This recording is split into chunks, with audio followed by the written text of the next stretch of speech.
నీలోనే ఆనందం, నా దేవ నీలోనే నాకు జీవం. ఆనందం అనేది దేవుడి ద్వారా వచ్చేది, సంతోషం అనేది లోకం ద్వారా వచ్చేది. సంతోషం అనేది తాత్కాలికమైనది, ఆనందం అనేది శాశ్వతమైనది. కాబట్టి ఈ లోకం ఒక మాయ, ఈ లోకంలో మనం ఒక మాయలోనే ఉన్నాం. కానీ ఈ లోకం శాశ్వతమైనది కాదు, ఆయన లోకమే శాశ్వతమైనది.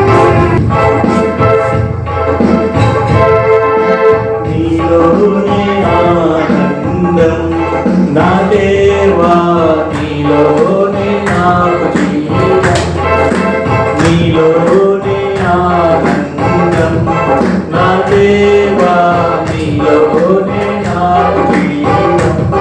నిన్నాడు నిరంతరం మారని దేవా.